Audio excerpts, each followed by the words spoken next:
Hi, good morning, everyone, and welcome to our Sickle Cell Data Collection Program for California's webinar series. My name is Niani, and I'm from Tracking California's SCDC program, and I'll be today's moderator. We have a great webinar planned for you today focused on advancing world-class science and patient engagement, presented by California's Institute for Regenerative Medicine. Dr. Jeffrey Lomax joined the California Institute for Regenerative Medicine in 2005. He is a senior scientific officer on CIRM's therapeutic and strategic infrastructure team. The team oversees CIRM's clinical research portfolio and develops strategic assets to accelerate the delivery of treatments to patients with unmet medical needs. Dr. Lomax is the program manager for CIRM's 40 million Alpha Clinics network. The Alpha Clinics are located at the top of California medical centers and provide a platform to deliver high-quality, FDA-authorized regenerative medicine, cell and gene therapies clinical trials. In addition, Dr. Lomax coordinates the development and implementation of CIRM's medical and ethical standards and supports the CIRM president and governing board in the development and public policy initiatives. Prior to coming to CIRM, Dr. Lomax led the development of numerous statewide public health programs to protect workers and the environment. Sohail Talib is the director of the therapeutics at California's Institute for Regenerative Medicine.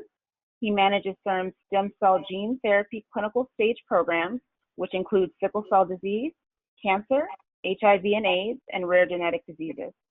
Prior to CIRM, Sohail worked in the biotechnology industry for 20 years, where he directed development and implementation of novel cell and gene therapies for cancer and autoimmune diseases from bench to bedside.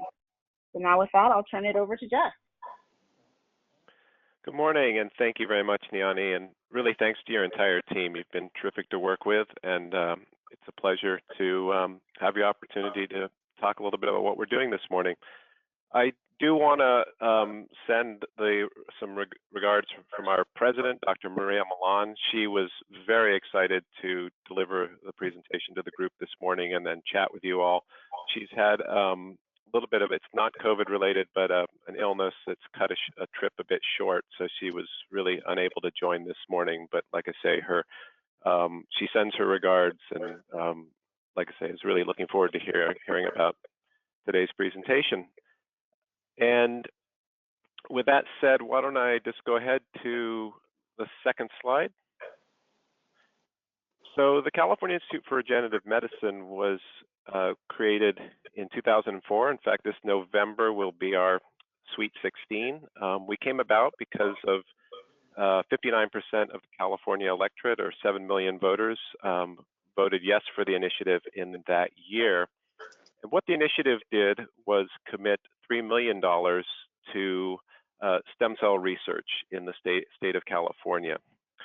And that funding, the first awards came about in 2006, so it took a couple of years to get all the machinery in place, but in fairly short order, we were able to award grants.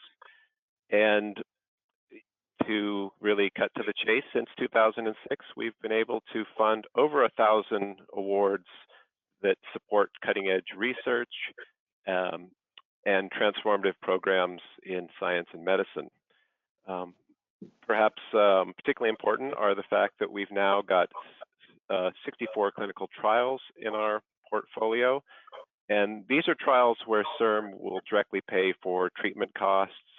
And in addition to the 64 trials that we're supporting directly, there's about another 130 clinical trials supported more broadly in our clinical trials network, which I'll touch on a little later in the presentation. So we've really been able to touch more than 2,000 patients in a variety of ways, both through programs that we fund directly and by partnering with outside sponsors that really have come to California to take advantage of the expertise that CIRM has developed in these specialized treatments. So the next slide, please. So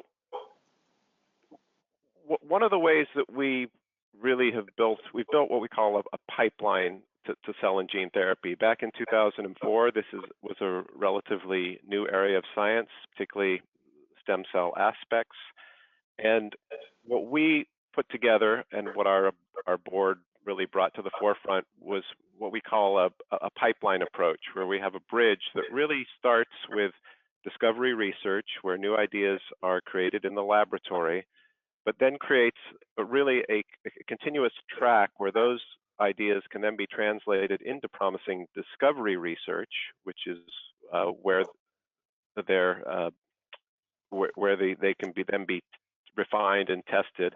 Then they move to what we call the translational phase, which if you have a new idea that is showing promise, particularly promise as a treatment or a therapeutic or something you would anticipate would serve patients, you then move into what's called a translational program, where you do a lot of studies to evaluate, how it's working, what it's doing. And if those studies show promise, then you would move to our clinical programs, where the best of the best can be authorized for use in FDA clinical trials. And as I mentioned previously, we now have 64 programs that are, some of which have, gone through both the translational to the clinical, and additionally, some of these programs have benefited from early discovery work. And I'll show you some pointers to our website a little bit later, where you can really see that some of these progressions of these programs. So we're extremely proud of this sort of bridging opportunity that we've been able to really work on. You really have seen progress, and you've seen progress continuously over the last decade, particularly. Infrastructure, thank you for that transition. And infrastructure and education is another important part of CIRM funding, and I want to just touch on education in particular at the moment. Shianani Santosh was a student at UC Davis, where she participated in the stem cell therapy and research internship. And today she's working at Novo Nordisk. And this is a kind of an example. It's one case study of a remarkable set of training programs that range from high school students to medical doctors. And they're focused primarily on building California's workforce to enable the state to be a leader in the life sciences, really from everything from at the laboratory level to the delivery of patient treatments. And so, this training is really opening the workforce to CIRM-trained individuals that are moving the field across the state from north to south. Next slide, please. So quickly, I want to touch on the types of diseases we're funding. This is always of interest to the public. So our research includes a range of unmet medical needs, including diabetes, cancer, heart disease, and over 70 other conditions. The figure in the middle gives you a sense of the distribution of this funding. And sickle cell disease is captured in the blood and immune portfolio, which represents about 9% of our funding. And you'll have access to the slides afterwards. If you really encourage folks to take a look at what we call our CIRM Active Awards dashboard, which is prominently accessible through our website. And as I alluded to earlier, you can really get a sense of how this funding has really moved projects at every stage through that clinical pipeline I described earlier. So we make every effort to really make the CIRM experience, accessible and visible to the public. And you'll see a number of programs in sickle cell in particular that have really moved through this pipeline. Next slide, please. So this is Evie. She was born in 2012, and she had no functioning immune system at the time, which would make her vulnerable to infections that were life-threatening. And as a result of a CIRM-funded clinical trial, she underwent a stem cell transplant that took her blood stem cells and modified them genetically. And then the modified stem cells were then returned to her body, which resulted in an active and healthy immune system, growing in her body, where she no longer had to worry about the risk of infection and death. And so this approach really was a great example, one of the earliest examples, what we call proof of concept, of a whole approach to disease treatment and disease therapy, which relies on taking patient stem cells, genetically modifying them to address underlying issues related to health and disease. So if we can have the next slide, please. And the beauty of this approach is it's extremely well suited for addressing sickle cell anemia, because we know these same approaches can be applied to blood-forming stem cells in the patient's bone marrow. And my colleague Sohail will actually walk you through a variety of approaches that are now being pursued and considered quite promising. But before I turn it over to Sohail, I do want to touch on some of the larger initiatives and collaborations that we're pursuing, because this work is, while we're proud of the work we're doing, this is really happening in a much larger context that is very exciting for the field overall. So if I can have the next slide.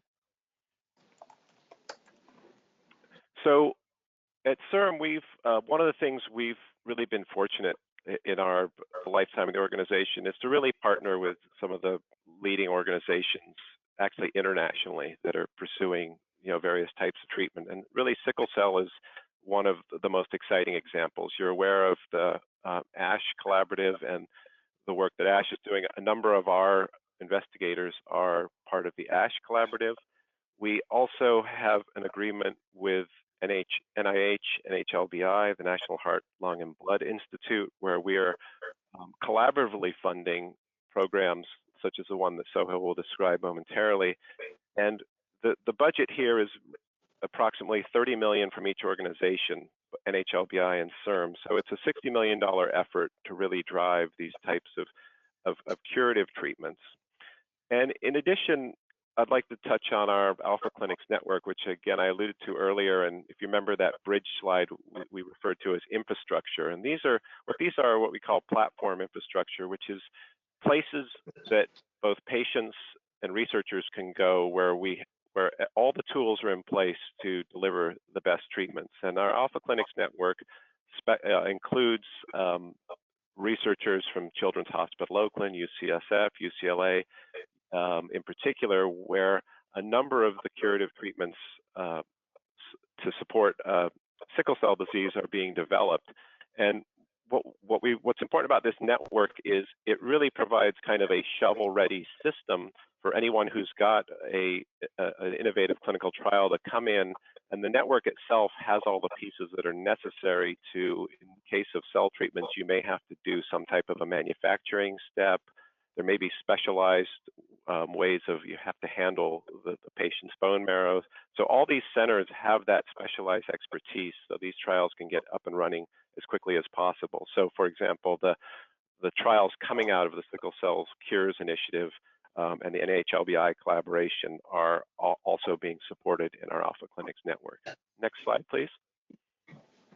And as you may recall from the introduction, the Alpha Clinics network is one of the projects I have the privilege of being able to support at CIRM. So I would like to encourage you all to consider joining us on Thursday, October 8th, where we'll talk about progress in developing these types of treatments directly from the researchers, doctors, and patients that are in the forefront. It'll include the rare genetic diseases, including sickle cell, more common conditions such as diabetes, cancer, which is a big part of the work that's going on, and a session dedicated to COVID-19. Didn't have a lot of time to really discuss this today, but again, one of the other, I think, real privileges and pleasures about working at CIRM is its capacity to really pivot and be able to address needs of patients in California. And over the past 7 to 8 months, we've been aggressively implementing a number of programs to address the COVID-19 crisis, and those programs will be discussed in greater detail on the 8th. So if you can join us, please do so. Next slide, please. So again, just going to summarize here, we've taken a comprehensive approach to sickle cell, $43 million in research with more to come. There are 3 active clinical trials and 2 preclinical programs, which are very close to being authorized by FDA so they can move into the clinical trial stage, and a very exciting partnership with NHLBI, and we have a number of international collaborators. And I did want to do a shout out to a former board member, great colleague and terrific advocate in the field, Dr. Bert Lubin. And prior to his passing, he attended the 2019 Alpha Clinic Symposium and just brought his remarkable energy. And he's so reflective of just the energy and the spirit of the field broadly, particularly the sickle cell field. So it's, again, a real just humbling pleasure to be involved with people of this stature. And I think with that, I am going to transition over to Sohail, who is going to give you more of a description of the actual trials and the technologies being deployed for these curative treatments.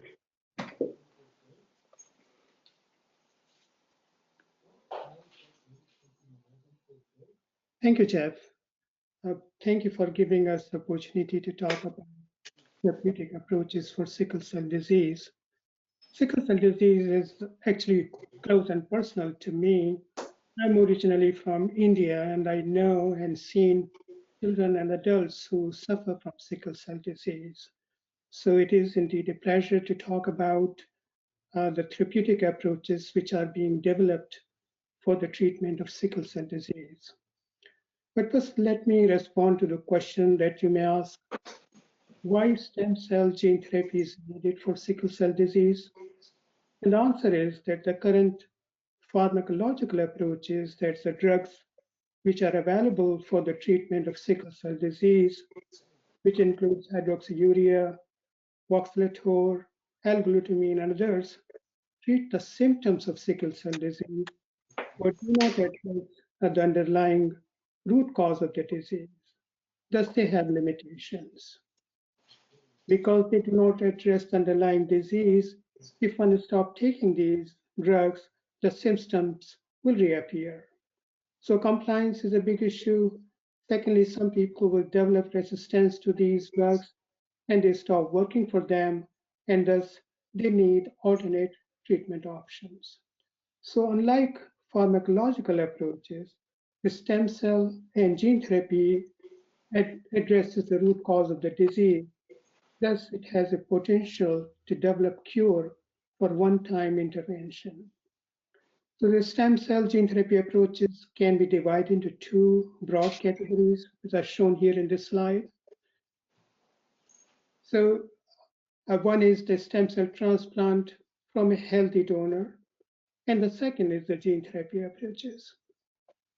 So the rationale for a stem cell, the donor stem cell transplant, which is shown on the left side of the slide, is based on the fact that the blood-forming stem cells give rise to red blood cells.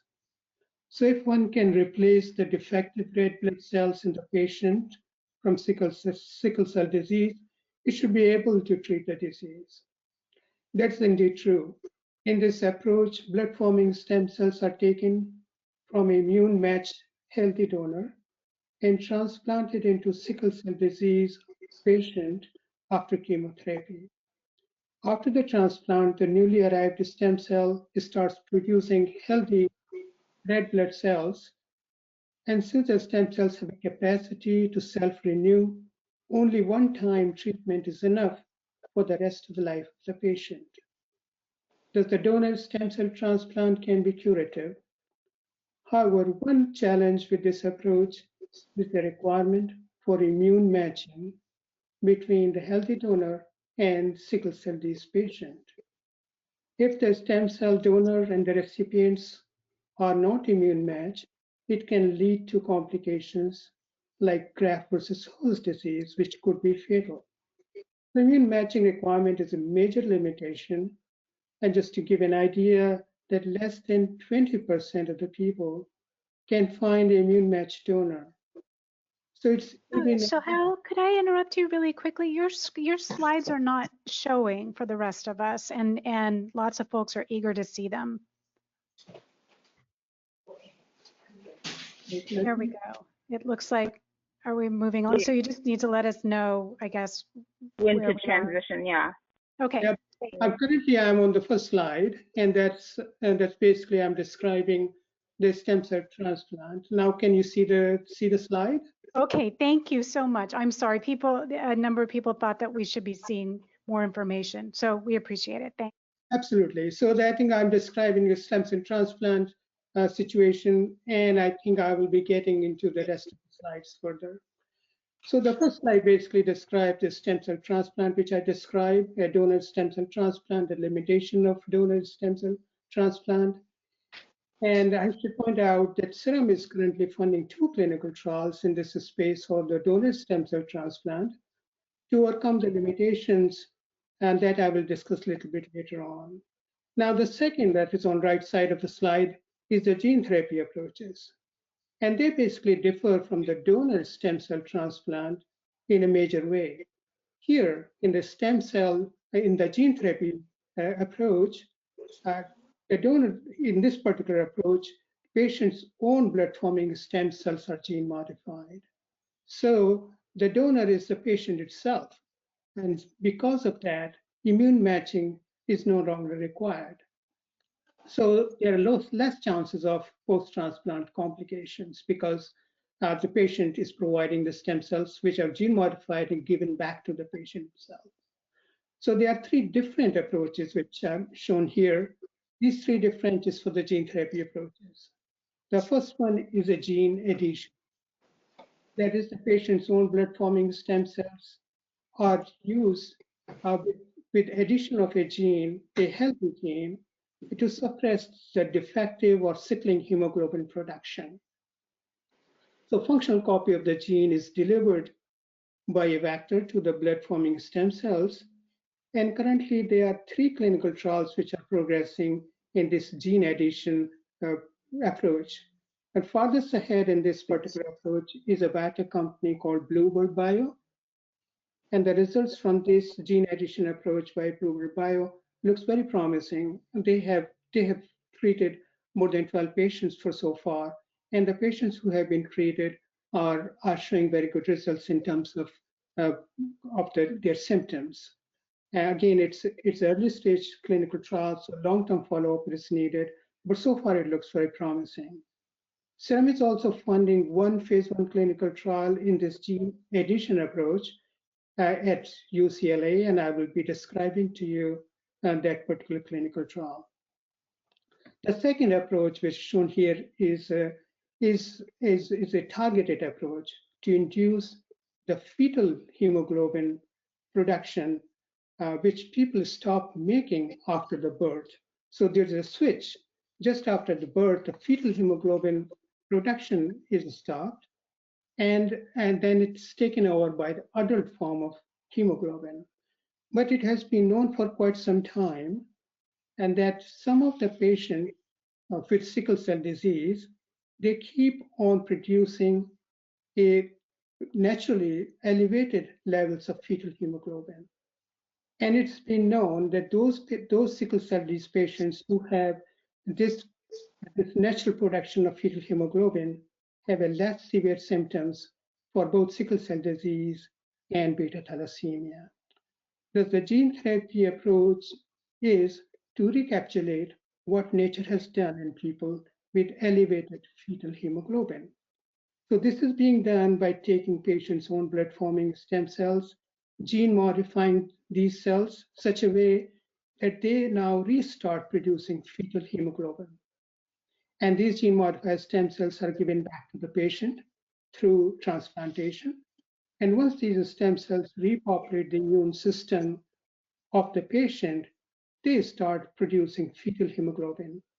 Since the fetal hemoglobin do not sickle and can carry oxygen, they can self-renew, the stem cells can self-renew, they will continue to produce fetal hemoglobin for the rest of the life of the patient. That this is potentially a one-time curative treatment for sickle cell disease. There are currently 2 clinical trials that are progressing with this fetal hemoglobin induction approach. One is by David Williams at Boston Children's. Another one is by a company called Vertex or CRISPR Therapeutics. Both of these clinical trials are showing promising results in patients who have been treated by this approach. Some of these patients are free of sickle cell disease symptoms and are off blood transfusion. The third approach, which is shown in the bottom, is a gene editing and gene correction approach. This is taking an advantage of a molecular scissor or a nuclease, CRISPR, which you all have heard about, which was developed indeed, pioneering work which was done at UC Berkeley by Jennifer Doudna. And here basically this particular approach is taken that this nuclease or this protein can very precisely cut and replace the defective gene with a normal copy of the gene. So this is basically correcting the gene defect, the gene mutation, which is present in the patients with sickle cell disease. So this is a root cause. It's replacing the root cause of the disease. And we are currently supporting a couple of these approaches, and I'll describe to you a little bit later on. Let me describe the sickle cell disease programs that CIRM is supporting. Go to the next slide, please. So this is the first approach which I discussed earlier, that donor stem cell transplantation. First of this example is a phase 1 clinical trial carried out by Dr. Rosenthal at City of Hope. And this program is designed, no, previous slide, please. Yes, oh, before that. Yes, this is the one. So this is a program which is going on in phase 1. This is a transplantation of blood-forming stem cell from immune-matched donor using mild chemotherapy. So this particular program is designed to benefit patients with sickle cell disease, with a severe form of sickle cell disease, who are unable to tolerate toxic chemotherapy regimen, which is required for a stem cell transplantation. Here, a milder and gentle form of chemotherapy is used to create a space in the bone marrow of the patient to allow incoming donor stem cells to engraft. And the donor stem cells do not replace all the disease-forming cells, but just enough to produce non-sickling red blood cells. You don't need to replace 100%. Even if you can have 30% or 25 to 30% of normal red blood cells, that's enough for the patients to stop the disease. So this particular approach is taking advantage of a phenomenon which is called immune tolerance. So the patient has both the normal, that is the healthy donor stem cell, and also has their own sickle producing stem cells. But since there are enough donor type of stem cells are present, they will start producing normal form of hemoglobin, and thus can treat the patient from this particular approach. And this clinical trial is now progressing, enrolling patient. May I go to the next slide, please? The second example of the transplantation of the adult stem cell transplantation, which is a phase 1 clinical trial, which will be starting very soon here in California at Stanford and UCSF by a biotech company, Excelthera, and this program is supported by CIRM. This trial will use umbilical cord blood stem cell from a healthy donor, which will help solve the problem which I described earlier of immune matching and availability.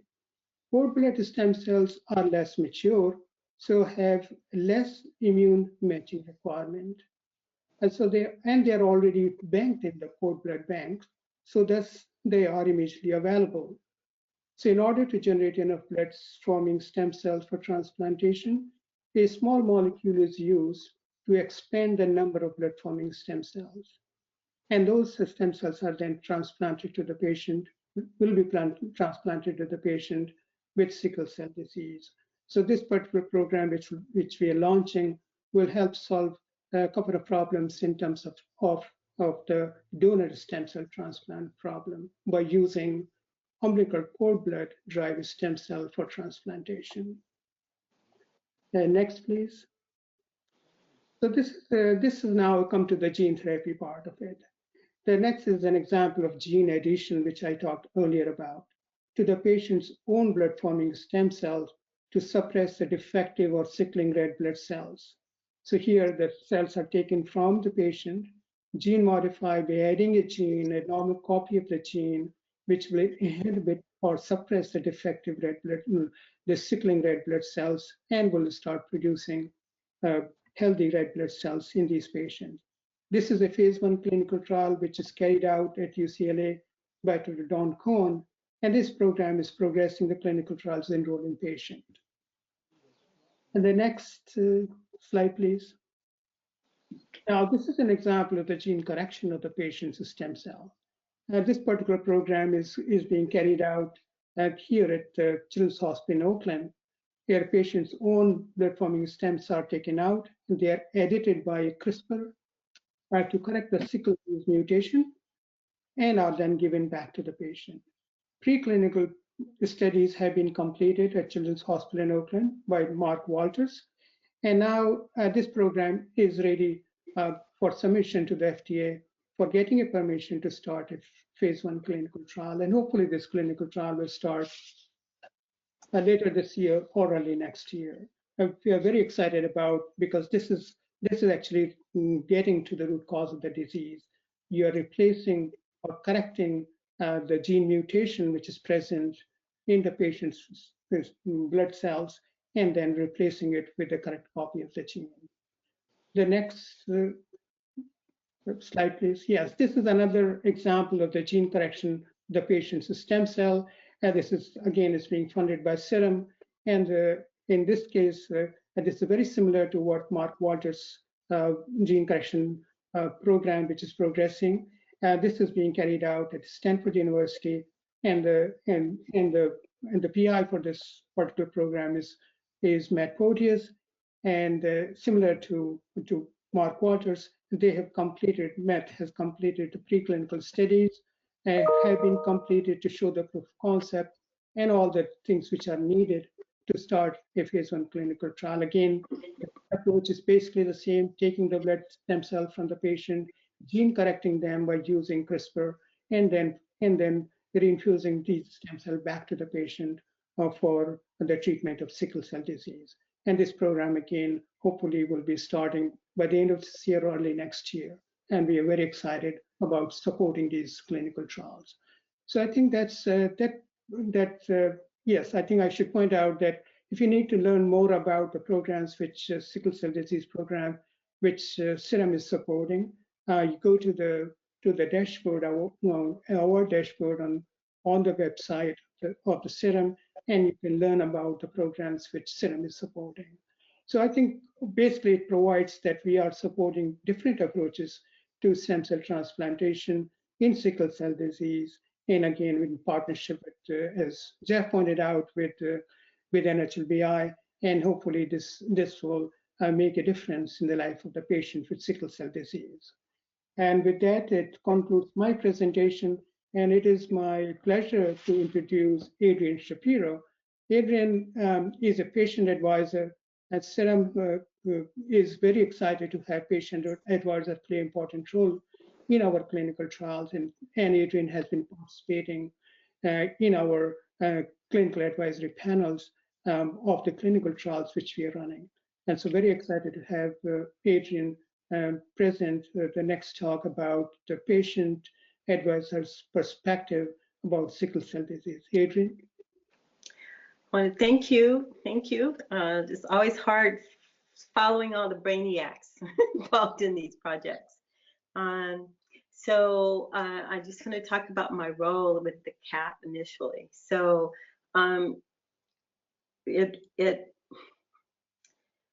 was an honor for any patient advocate to be invited into research, particularly 5 years ago, when at that point many of us were still being shuttered away.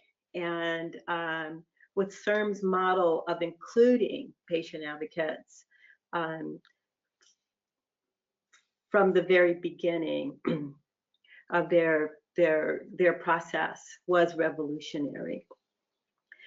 One of the things I did when they asked me to be a part of this was I did a deep dive into clinical trials. What do they do? Where do patients come in? Only to find out that particularly in sickle cell, there were no patient advisors in a part of the design at any point, but known from the beginning. And the fact that so many trials had been attempted in the past and failed had to do with the study endpoints. And it was always a pain with sickle cell. And what that told me was in previous research, people really did not understand the disease. And so what we were able to do is to really be able to talk about sickle cell and how it affects patients, what it is that we as patients really wanted and saw as benefit, and also begin to really truly understand what the benefit of having a solution such as gene therapy really meant to us. So it meant to us no longer just looking at taking care of these acute crises that we were having and always on pain meds. It meant really truly being able to be free of the disease and its disruptions. That was completely and totally revolutionary. It meant being able to have access to something that many other people had, and that was having a match genetically for us. Since our population is so diverse genetically, it was really hard even in our own families to find a match for a bone marrow transplant. The odds were 1 in 10 in a given family. So that's one mom, one dad, same mom, same dad, 10 children. And once you have a child with sickle cell, the likelihood that you would go on to have 10 children is pretty dismal. So this was really, and I learned from other patient advocates, we all had that similar journey. And the first thing we wanted to do was learn, what is this study going to do? How is it going to help? How is it going to be measured? And where did we fit in to this process as non-scientists to help make a better clinical trial?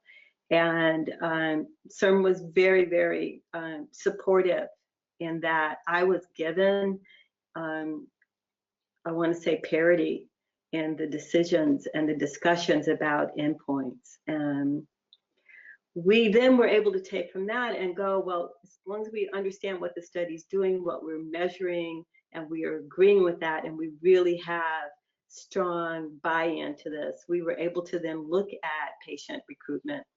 And we were able to talk to everyone involved about the reluctance in the sickle cell community to be part of clinical trials.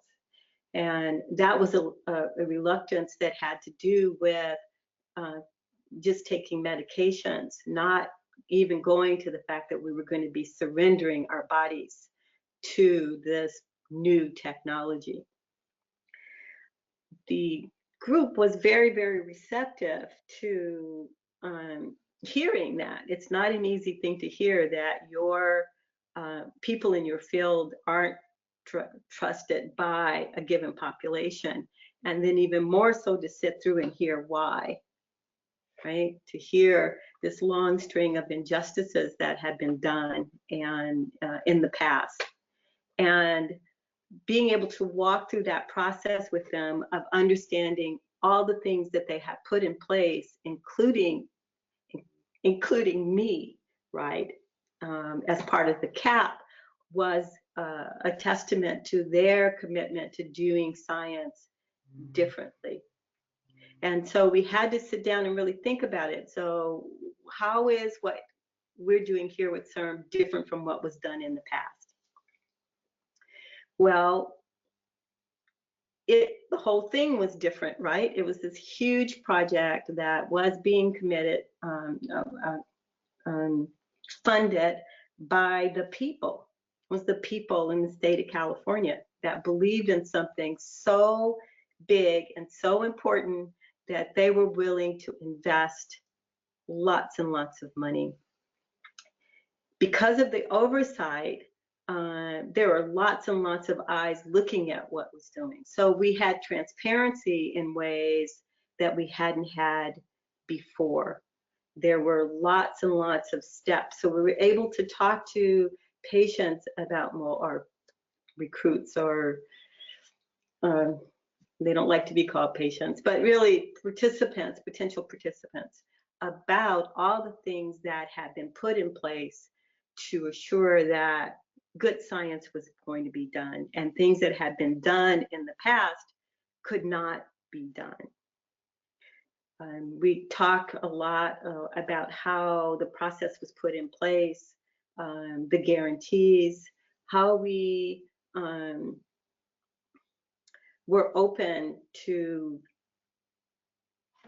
sharing the knowledge that we had, or our intent, with not only the patients, but the patients' families, their docs, basically anybody who would listen, and help educate them on what this new science meant, what really the risks were, where we were in the process, so that patients really got to the point where they could really trust what we were saying. But it took really a patient, and I mean, as in having patience, to educate me as the advocate, to be able to trust the process enough to go out and do this. So we were then able to, once I understood everything, use our network and do sort of a warm handoff, I guess, of my being trusted and saying, here, look, this is what they're doing, this is how we're doing it, to then be able to reach out to the community at large and have them say, oh, okay, so this is different. This is something that we can trust in and believe in, and therefore get behind and offer to people who may be very reluctant, or may have never even heard of this, but now we have enough information and we have somebody from our community that's part of this process, and so we're going to move forward to. This sort of took us into what was in the informed consent. And one of the things that we really bring to the panel is an understanding of, I think, not only of the disease and life with the disease, but of the culture, right, that we're dealing with. So within the informed consent, we were able to then really read the language. We were able to give input on a deeper dive into what that means. What are you really consenting to? What kind of questions would I, as a mother of somebody living with this disease, want answered in that informed consent? What sort of guarantees would I be looking for? With the idea being that if we could meet people in that point between the science and the person and the life, and the clash of the two cultures in the scientific culture and the patient culture, or the non-scientific culture, then we would have better informed participants, and therefore have a better opportunity of having someone who really, really understood what they were doing, had trust in the process, and would be more likely to have a better outcome if you have someone who understands what they're really getting into. And the study design part was very interesting for me. There were things that, from my head, I was like, well, you're designing a study and you're requiring patients to come in and see you 3 times a week. Well, these are sickle cell patients. and whether or not they have the ability to do that. And ability to do that means whether or not they have the energy, whether or not they have someone who can come with them, whether or not they had enough money or transportation to get there. There were a lot of things to think about when you set up something as simple as a schedule within the study design. What kinds of people do we have really to be on this team? What sort of things are we really measuring? Are we measuring things that are important to the patient? Are we measuring things that we can take away and then use for the next phase of whatever we're doing, and what are we able to share? So I think down to things like what, when I talk about measuring, how much does this change that we're going to make mean to the patient? And it really was amazing, I think, that once we sort of went through that process, again, going back up to being able to educate everyone and feel like we were having more of a trusted, and I keep coming back to trust because that's really, really important in this process. It's the trust that the patients and the family members and the researchers are all remembering that at the end of the day, we're talking about people and they're surrendering their lives over for this research. I guess what I really want to say about this whole process for me, and everybody I speak to about it,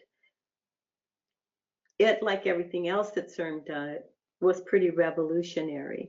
So this was 6 years ago. Now we hear so much about patient involvement, patient voice, understand the patient's culture.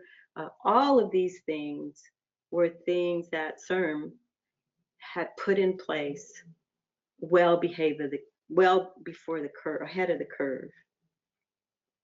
So I want to talk a little bit about my journey with this. So 6 years ago, I did testimony, I believe it was 6 years ago, for a clinical trial. At that point, there was nothing. There wasn't any large organization that was doing anything really, really for sickle cell. CIRM put a spotlight on sickle cell. And not just because it was an easy thing, to cure or to work on. It was, a single gene. It was one system blood. I mean, those things made it more probable that they could cure it. But they put a spotlight on the fact that we had nothing. We had very little interest in our disease. We had, at that point, no treatments. We had, as I said before, a very slim chance of finding a match so that we could have a bone marrow transplant. There was very little interest in our struggle, particularly with the adults. And with CIRM turning and saying, yes, you're worthy of this. Yes, we understand their challenges. Yes, we are going to put our money and our values and our support behind your community, truly, truly kick things off for us. So in that 6 years, or 7 years, we've gone from our one clinical trial to where CIRM now has 7. CIRM's work has been so well done, so well thought of, so well conceived that that whole partnership and model of inclusion has been adopted by all sorts of other teams, projects, institutions, governments, so that now we don't just have CIRM including us, but we have people who are copying CIRM and including us. We now have in our community 3 new treatments, and that is remarkable. A disease that went for over 100 years, had 1 treatment that was not created for us. Suddenly we had 3 treatments, and we have 40 more in the pipeline. Again, we really believe that that attention, that spotlight coming from CIRM saying, yes, these population deserves better, kicked that off for us. The partnerships with CIRM throughout, right, the state, the national, in academic settings, in private, in pharma, and internet, this is revolutionary in that before science was held tightly, right? Everybody had their thing, and they have shown that by sharing and being transparent and including the patient community, that not only does it result in a more trusting population, but it results in better science. So my personal journey before CIRM was, I had this kid, I had a brother who had sickle cell. I was tested. I was told I didn't have trait. I had a child who ended up with the disease, only to find out that yes, I had the trait and that her father also had the trait. And I had waited and waited all my life for my brother to be cured. And now I had this child, and I waited and I waited and I studied, and I believed that she would be cured. And every gain we made, I would look and find out it wasn't for us. We didn't have a match. Our family would never have a match. And I came to see that stem cells was our holy grail.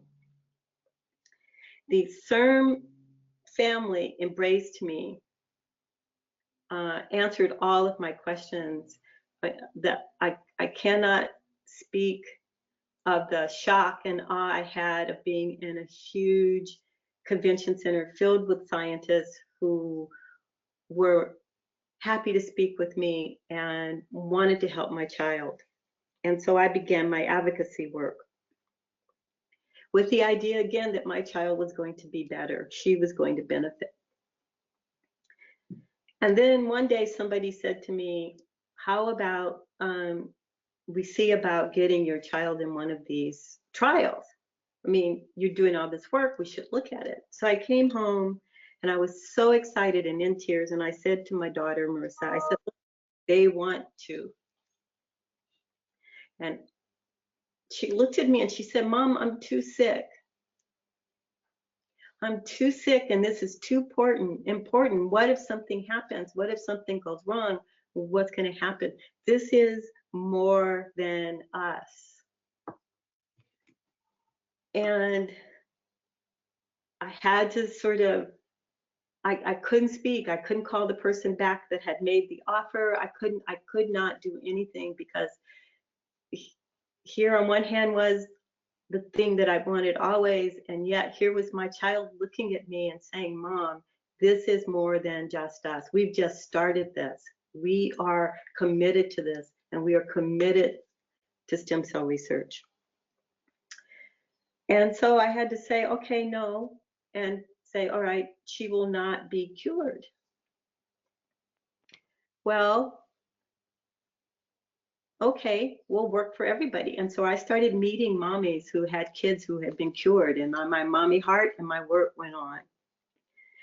Then we got these new treatments, and I got her on the new treatments. It wasn't easy at first, and then she started to own her own health, and now she's gone a whole year without being hospitalized. And we are beginning to see what it looks like if you can stunt the progress of this disease.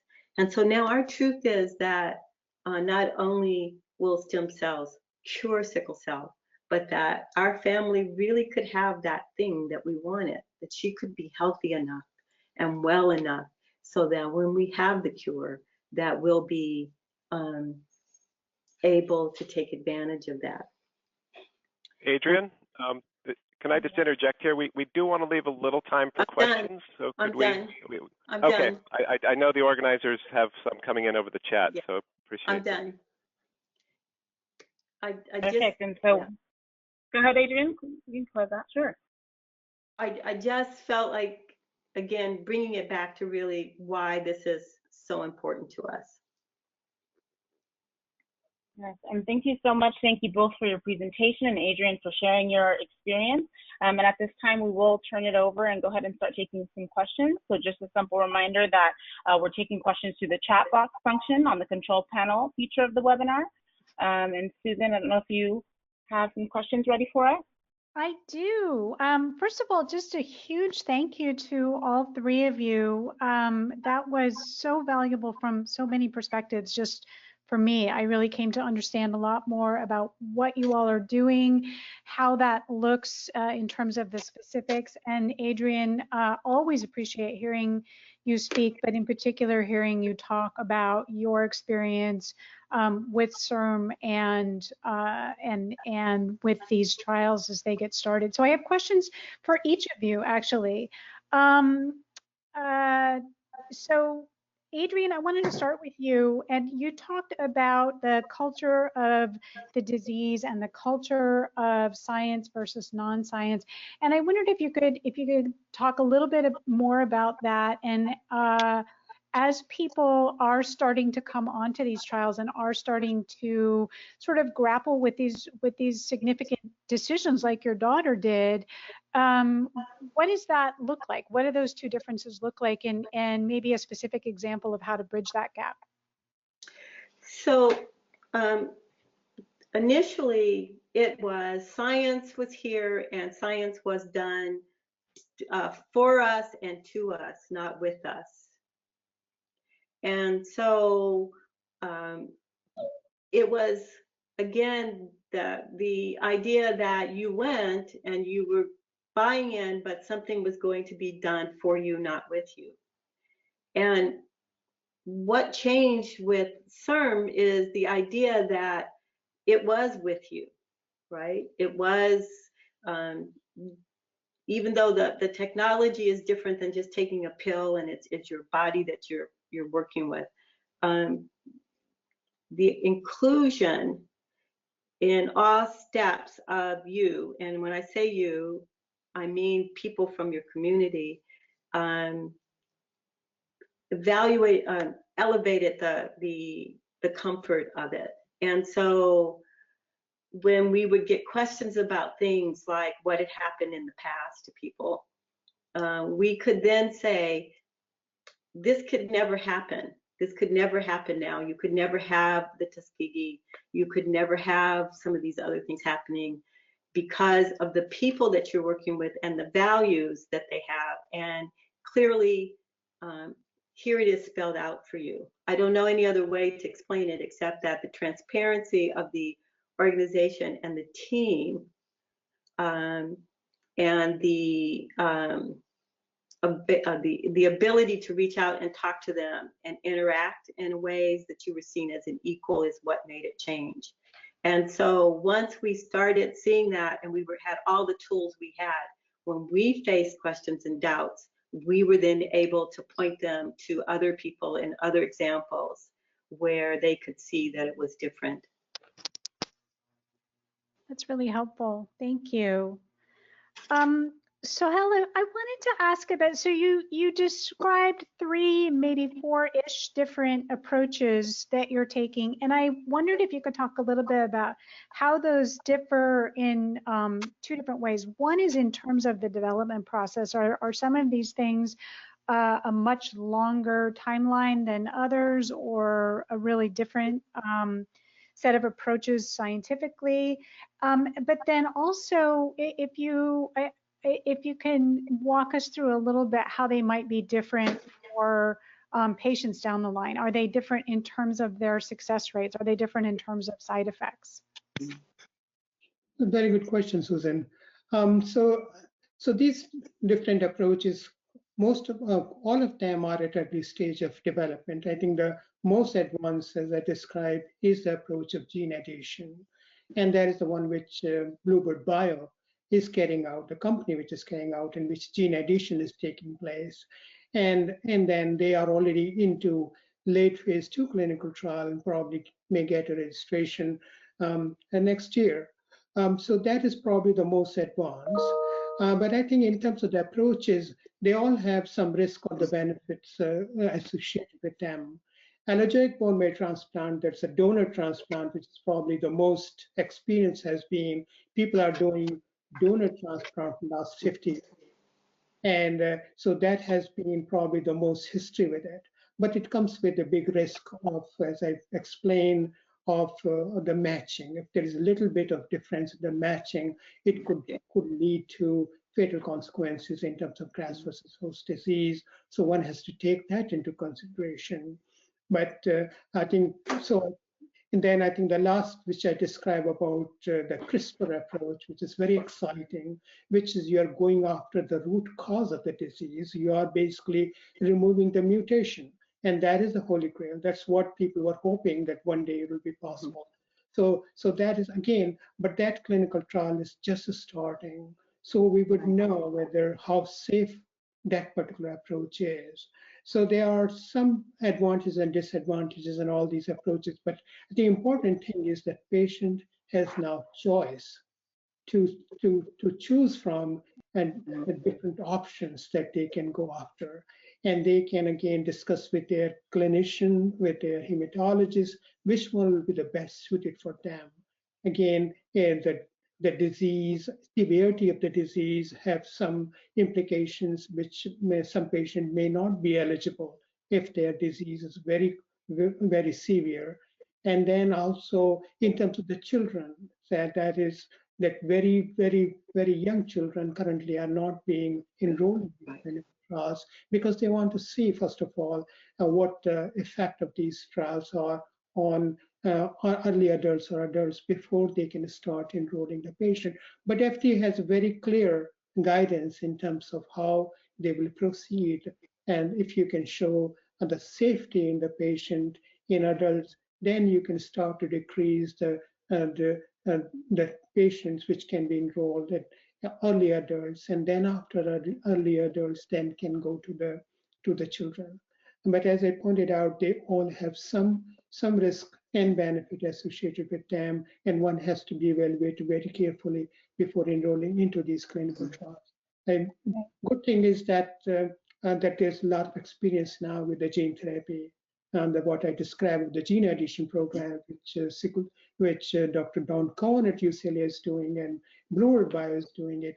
The lentiviral approach has been done on almost hundreds of patients now, and there is a history of more than 5 to 10 years that these patients are doing fine. So that's the risk is, although this risk is there, but it has been reduced. The CRISPR approach has also been now tested into human, not on the sickle cell disease, but on the cancer patient.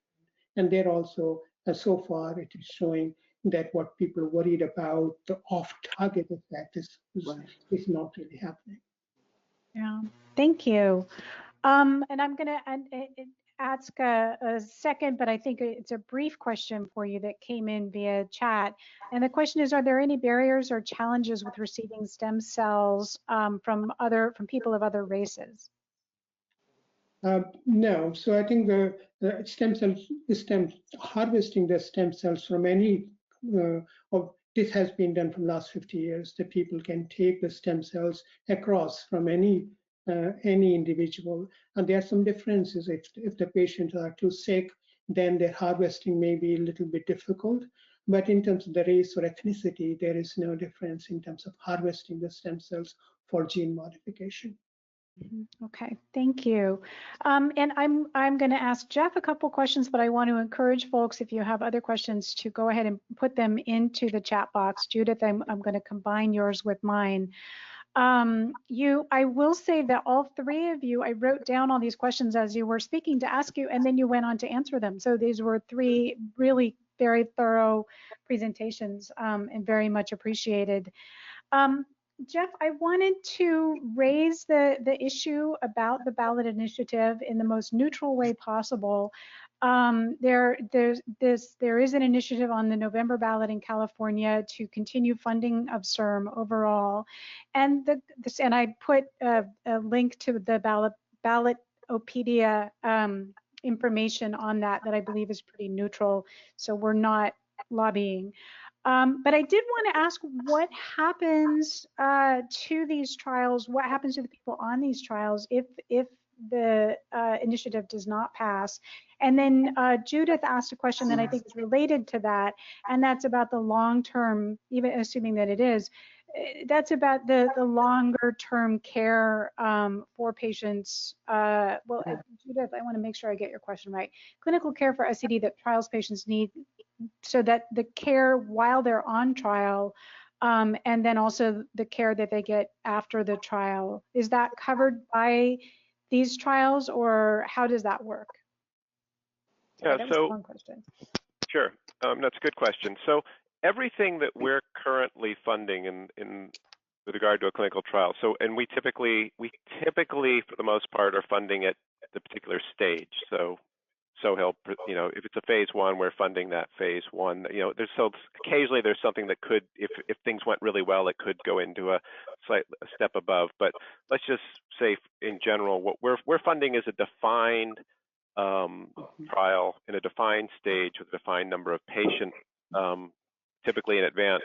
So anything that is currently running, our budget projections would be such that there are the existing $3 billion allocation will serve everything we funded up until really about now. We are really getting to the point where we're going to make our very last commitments to any sort of clinical trial in the coming, before November. And we're only going to make those commitments provided that the funding is adequate to fund through that phase. Now, the sort of maybe the follow-on question, if that is showing particular promise and it wants to move forward, well, hopefully the quality of work we're funding is so compelling that it would get picked up, hopefully, by other funding agencies, or a lot of our programs, and this is something Sohel works on, move into the commercial partnership phase where they are commercialized, because this is really an attractive area of medicine. So we definitely would not leave patients on the hook who are currently enrolled, and we think there's some downstream opportunities for those programs to get picked up if we're not refunded. So I think that covered the range of questions. That's really helpful. So and I think it's pretty standard, the clinical trials these folks are on, the medical care that they need as a part of the clinical trial is covered by the clinical trial. This is the way it was when I helped run them. But then any medical care that the person needs after the end of their involvement in the clinical trial goes back to their insurer. That's roughly correct. I mean, there's and I think I remember what it was. There was questions about follow-up too, and what the FDA typically in the design of the trial designs they're approving, there is long-term follow-up required, and that's an obligation of a sponsor or the person who's putting the trial forward. But yeah, I mean, this is an area of, for every, I work with the clinical trial network I described. We've spent many meetings trying to really sort through, are there ways we can more efficiently, because when a clinical trial starts and you've got, let's just say in this case, a cancer patient, because this is a very common one, there's a whole set of algorithms. It's kind of like all the things you have to go through to do your job in tracking, where you have to sort of sort through you know, what would that patient be getting independent of the clinical trial that would be covered by insurance or Medi-Cal versus what's the clinical trial piece that, say, CIRM is paying for. So that is perhaps, you know, unfortunately more complex than it needs to be, but because of the inherent complexity of our healthcare system. But that's kind of how it goes. You kind of have to sort of allocate costs based on what would have been covered by insurance and what's unique to the clinical trial. Okay, thank you. That's really helpful and clarifying. And we have a question, or I guess more of a comment, that the CRISPR Cas9 technology has been tested in sickle cell. Is that, I'm not sure if that's in contrast to something that Sohail said. No, as I described, that CRISPR approach is currently only being tested in cancer situation. The CRISPR approach in sickle cell disease will be tested. What are the two programs which we are now funding, which has completed preclinical studies, will be going into the so preclinically. Okay, that's helpful. Which is CRISPR approach, and that is for the induction of fetal hemoglobin. So that indeed in the sickle cell disease situation, CRISPR's approach is being tested right now. So there's a clinical trial progressing by Vertex, which is using CRISPR for the induction of fetal hemoglobin. Okay, thank you very much. That's a helpful clarification. I think that we will stop there, but this has been so helpful. I feel like I've been talking to you all at CIRM for a while now, but really sort of got a much better picture and understanding of things today than I'd had before. So very much appreciated, and I'm sure other folks on the call feel the same as well. And so that just concludes the time that we have for this session. And I want to thank everyone again who participated. We appreciate you being here. Thanks for joining us, and we'll see you next time.